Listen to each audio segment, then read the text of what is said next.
Thank you, member. I recognize the member for Cowichan Valley.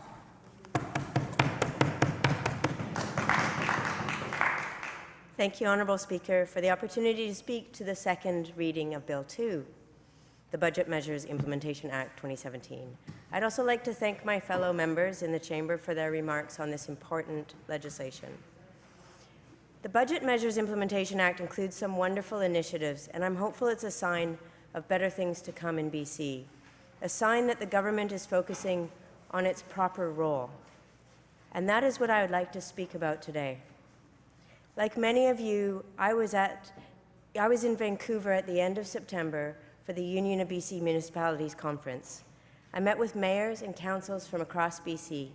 It was a great week, and I was thrilled to be able to meet with so many inspiring local leaders who are working tirelessly to serve their communities. But the week also felt very heavy. There are a lot of people in BC having a really hard time. Every municipality I met with told me a variation of the same story. Over the last decade and a half, they have been sold out, and now their constituents are struggling. For some municipalities, the problem is overpriced housing. Homes have become a commodity, and communities have been gutted of their young people and working populations. School teachers, police, plumbers, nurses, chefs, carpenters, people with jobs and what should be living wages find themselves unable to afford housing. For other communities, the pressing problem has been with forestry, where local watersheds are being logged without adequate planning or oversight. Whole forests are being cut down and shipped out of the region while the local mills remain shuttered. In many of these cases, communities have also been left with compromised drinking water. Others still spoke to me about their concerns over agricultural land, either being sold to foreign entities in parcels that measure in the tens of thousands of acres, or sold to people planning to turn blueberry fields into mega mansions. Honourable Speaker, we are seeing our food security in BC compromised. At the same time, young farmers are out of work because they can't outbid international agri-corporations for land. So in cities, we have young families who can't afford to buy their own homes, and in rural areas, we have young farmers who can't afford to buy land. Where do we think this trend is headed? Some of the municipalities I spoke to at UBCM raised concerns about local landscapes cut and crossed by an ever-expanding network of roads, mines, wells, and pipelines. The oil wells, the gas drilling sites, the mining operations all leave an impression, and the government has not done a good enough job of keeping track of the cumulative impacts. Again, water protection featured prominently in the concerns raised by many local leaders. The mayors and councillors that I spoke to are not against having active real estate, forestry, agriculture, mining, or oil and gas development in their regions. But what they don't want to see is companies coming in, grab the cash, strip the resource, and get out. They want long-term, sustainable development that serves the needs of the local community first, and I support them in that. They want to be treated with respect, and they want environmental standards that ensure their areas will remain productive in the long run. They want jobs in their communities so that the young people, the coaches and volunteers can live and work where their families are, not in far-flung work camps away from their spouses and children. There were success stories, Honourable Speaker, at UBCM, and these were from communities who have shown leadership at the local level. One success story that I'm excited to tell you about is from the Mayor and Council of Tumbler Ridge. In Tumbler Ridge, BC's biggest windmill power facility just came online. Tumbler Ridge, historically a coal mining town, was named the Clean Energy Community of the Year in 2016. They are the wind energy capital of BC, And wind energy companies are ready to invest more. In fact, with private investment in wind energy, Tumbler Ridge has the capacity to produce 70% of the energy that the Site C dam would produce.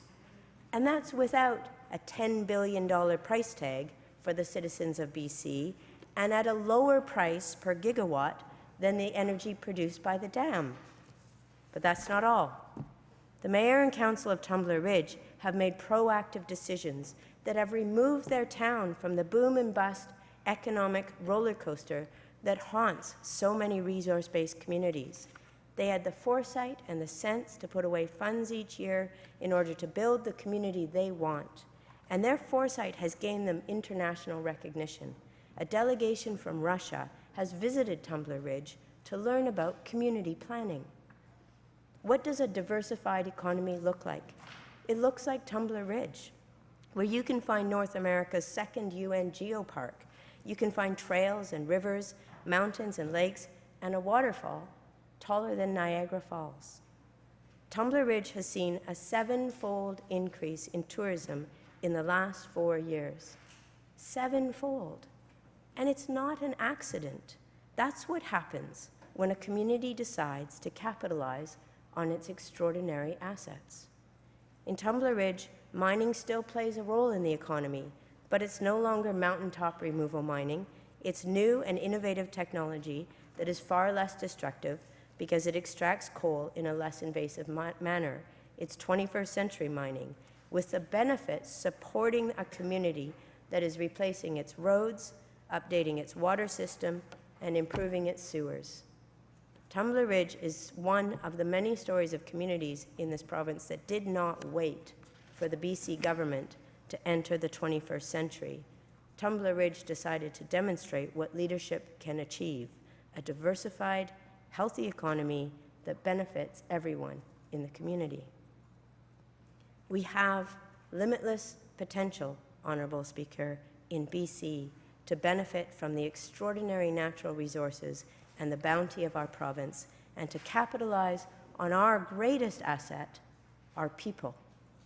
And yet, and this is the tragedy, instead of more and more people seeing the benefits of this opportunity, we're seeing more and more people having to make do with less and less. I heard it over and over at UBCM. We've been sold to the highest bidder, and now we're struggling. Different commodities, but the same story and the same result, a dangerously wide inequality gap that grows bigger every day.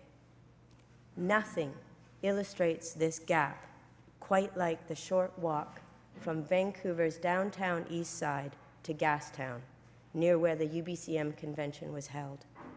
That is the human toll of inequality.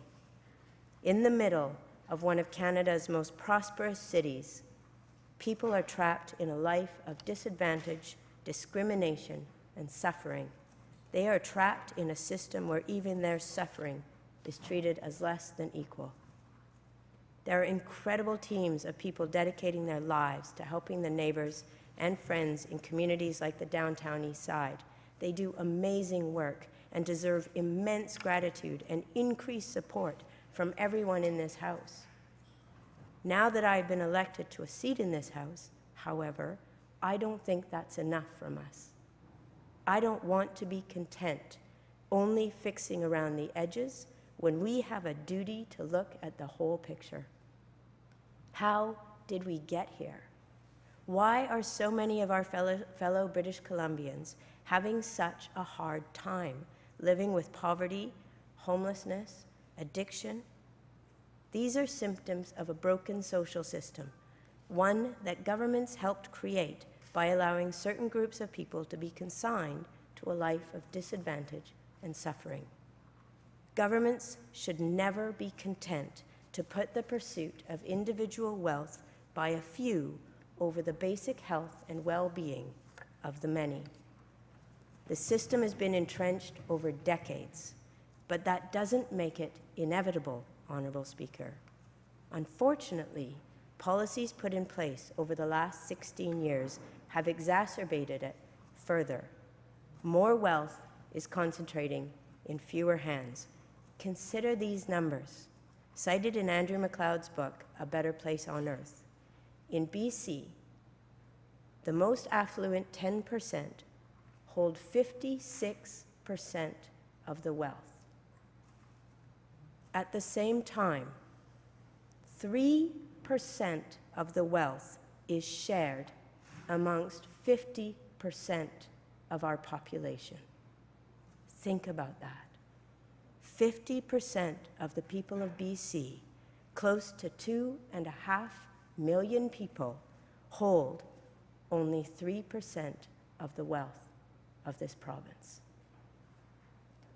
And so when we hear over and over again about our strong economy, Honorable Speaker, when half of our population has such limited access to the province's vast wealth, what about that is strong?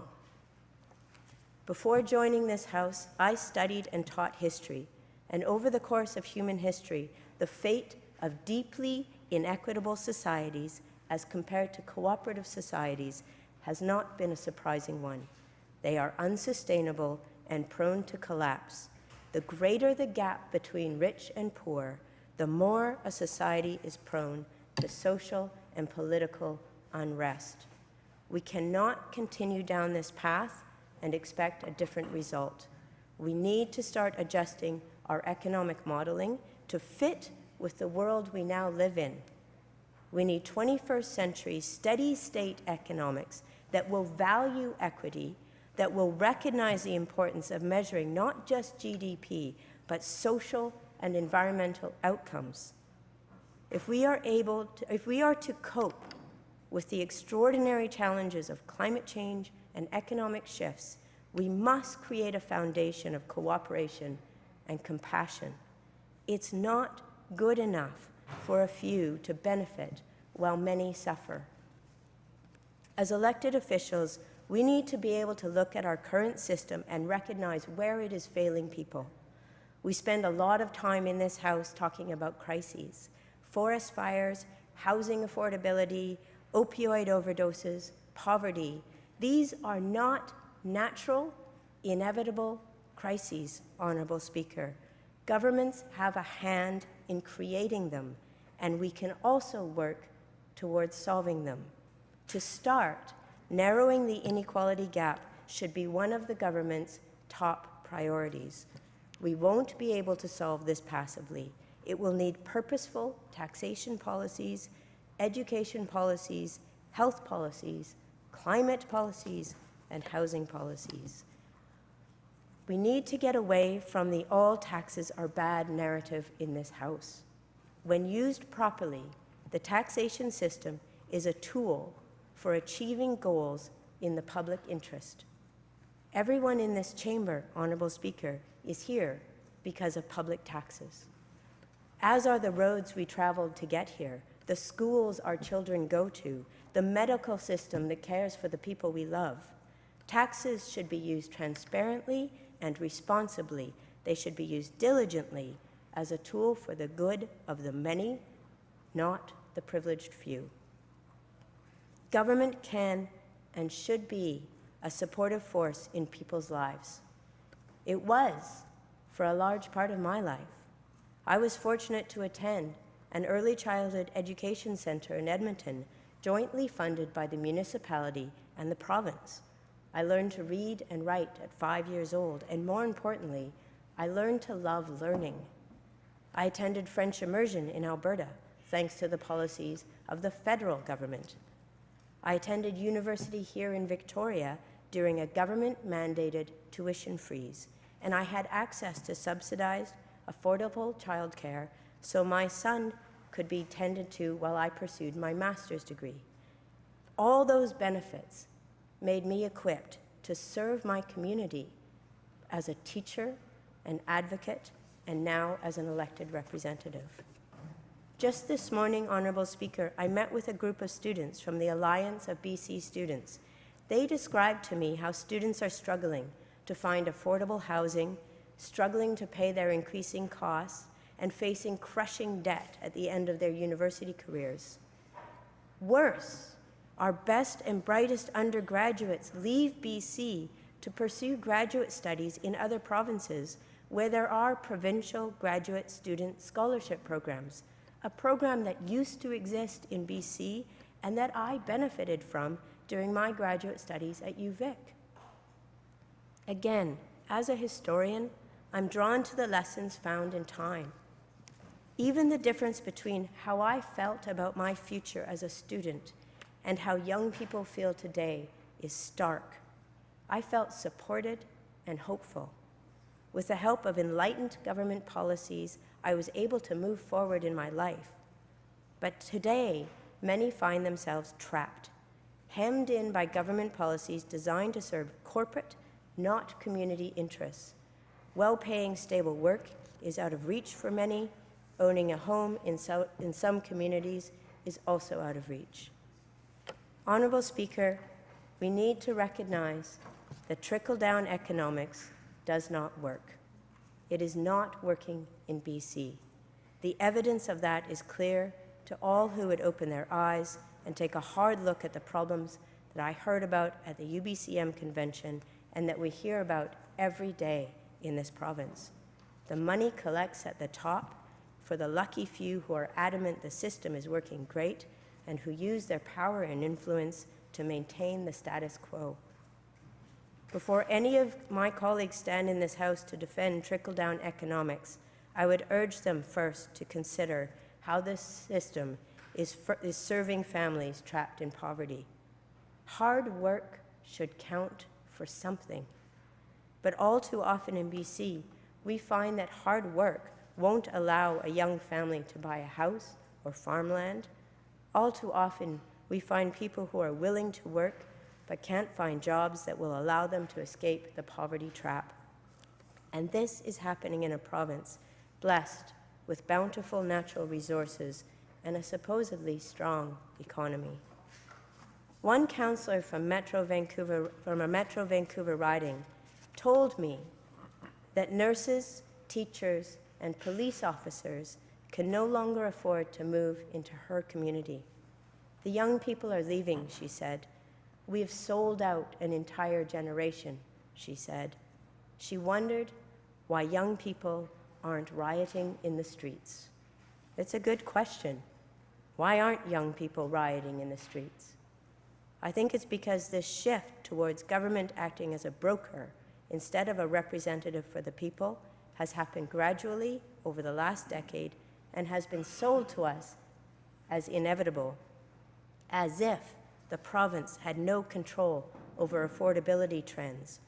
But we all know that's not true. We are in this situation because of a series of choices. It is the government's job to ensure that inequality does not become the defining characteristic of our society. But in too many instances, the conditions of stability in BC have been eroded because government has pursued policies that put individualism first. We have created the first generation in Canadian history to be worse off than the one that preceded it. That is not a legacy to be proud of. Even more, Honourable Speaker, we are failing future generations by not rising to the historic challenge of climate change. 2 weeks ago, CBC reported that in a blunt fall audit report tabled in the House of Commons, Commissioner of the Environment and Sustainable Development, Julie Gelfand, said that the federal government has failed to implement successive emissions reductions plans and is not prepared to adapt to the life-threatening, economically devastating impacts of a changing climate. BC had taken a leadership position under Premier Campbell by being the first government in North America to put a price on carbon pollution. But that leadership position was turned into a laggard position under the former Premier. How dare we, Honourable Speaker, how dare we leave this mess for our children and grandchildren? How dare we ignore the science, the evidence, the unrelenting impacts of climate change? For generations, governments have allowed our atmosphere to be used as a free dumping ground for pollution, but the costs of that pollution, measured not only in forest fires and Category 5 hurricanes, but in our increasing insurance rates and our increasing need to rebuild after these disasters, the costs of that pollution are going to be the burden of generations not yet born. We owe future generations a debt, Honourable Speaker.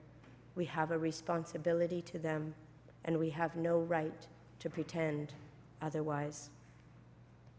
We were elected to shape the future, not emulate and exacerbate the failures of the past. We must guide government back to its role of protecting and providing for its citizens, all of them. In this regard, Bill 2 is a small step in the right direction. Changes to the Carbon Tax Act, the establishment of a new higher income tax bracket, restoration of the full provincial preferential rate, tax rate for credit unions, and an increase in the first-time home buyers grant threshold, and the elimination of the International Business Activity Program are all positive shifts. I look forward to supporting this bill as it is voted through committee stage for further analysis. Thank you.